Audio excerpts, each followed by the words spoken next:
Chegou a hora da política aqui no Itararé Notícias. Arimatea Souza, a CPI dos combustíveis está andando na Câmara de Campina Grande? A consolidação dessa criação de CPI aconteceu na sessão de ontem do Poder Legislativo de Campina Grande. Hoje seriam dados os primeiros passos na comissão, mas havia um quórum baixo em plenário e optou-se por deixar para a próxima terça-feira, na sessão ordinária, a indicação dos componentes, dos membros da CPI. Essa indicação passa pelas lideranças partidárias. O autor desse pedido de CPI, que deverá participar da formação da comissão parlamentar de inquérito, é o vereador Alexandre do sindicato do PHS, que falou ao Itararé Notícias sobre os primeiros passos da CPI dos combustíveis.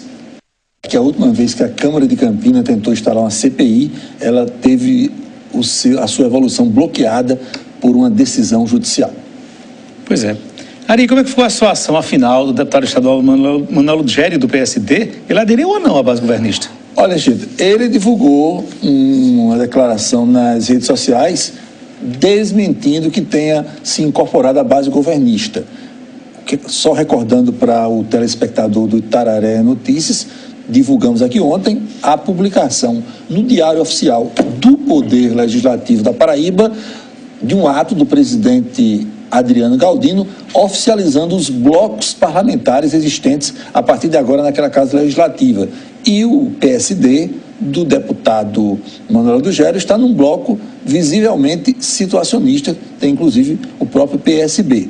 O deputado disse nessas declarações às redes sociais que essa opção de participar desse grupo é uma opção no sentido de obter mais espaço para o seu partido, para o PSD, nas comissões permanentes da Assembleia Legislativa. Frisou que essa estratégia já havia sido adotada em 2015 e 2016 e que, mesmo assim, nada o impediu de, em 2018, ter apoiado e votado em Lucélio Cartacho, candidato da oposição, derrotado ao governo da Paraíba nas eleições do ano passado.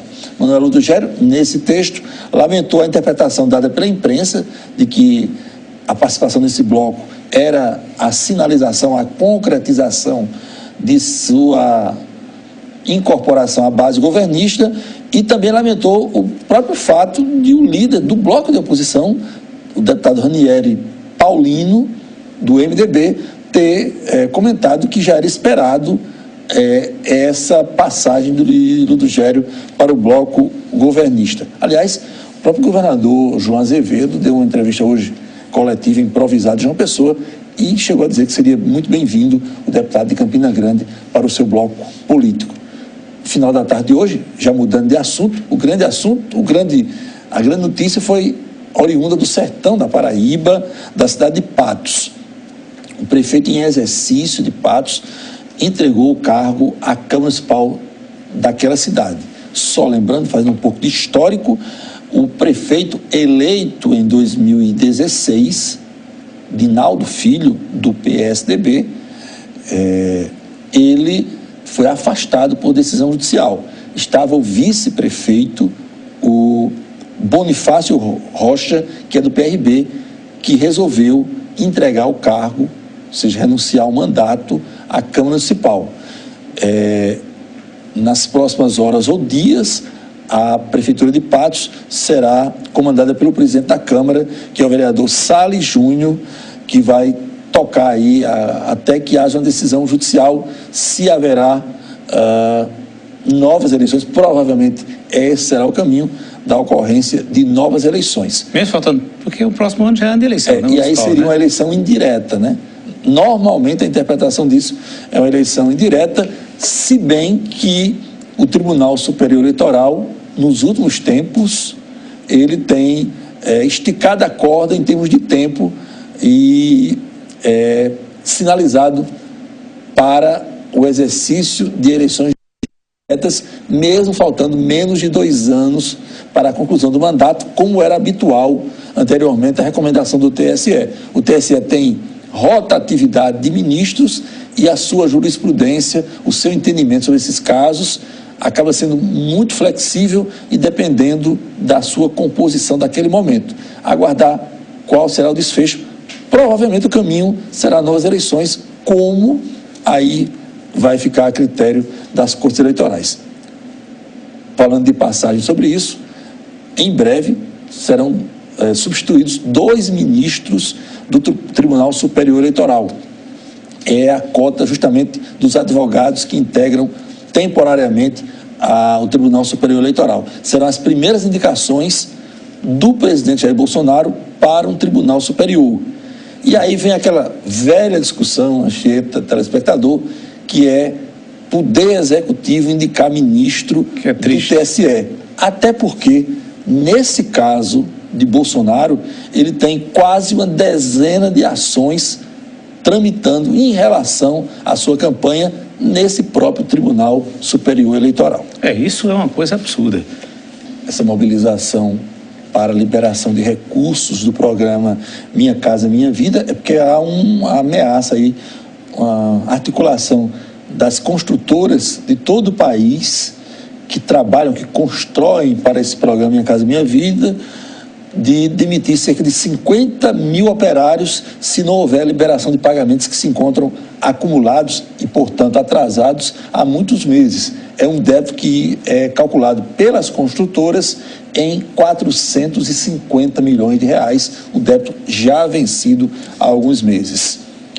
Outros destaques de Brasília: o presidente Jair Bolsonaro, que passou boa parte da campanha dizendo que não receberia, da campanha nos primeiros meses de governo, dizendo que não receberia presidente de partidos para discutir apoios ao seu governo, que optaria pelas chamadas bancadas temáticas, começou sim a receber hoje presidente de partidos, na tentativa de viabilizar a reforma da Previdência. Recebeu hoje o Gilberto Kassab, que é o presidente nacional do PSD, e também Geraldo Alckmin, que ainda é o presidente nacional do PSDB.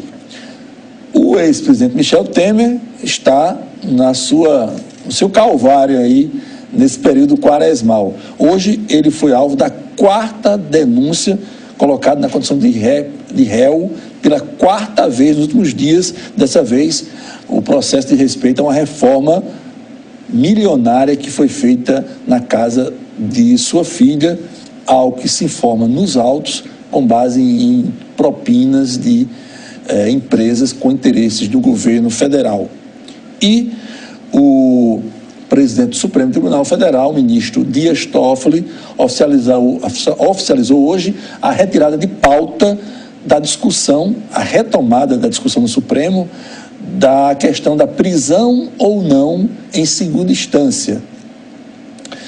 Esse processo estava marcado para entrar em pauta no próximo dia 10, na próxima semana, mas há um pedido do Conselho Federal da Ordem dos Advogados do Brasil para um aprofundamento do ponto de vista da OAB desse tema, a OAB que pretende participar do julgamento no Supremo Tribunal Federal.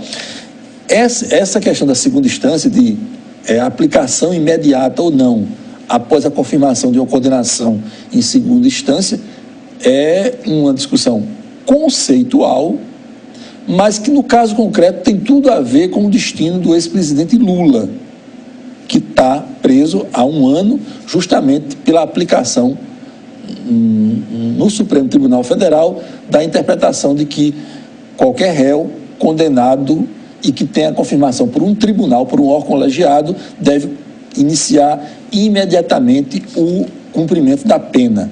Além dessa situação, que é conceitual, mas que se aplica ao caso de Lula, também nos próximos dias haverá o julgamento de um recurso específico sobre a situação de Lula no âmbito do Superior Tribunal de Justiça. Mudando de assunto,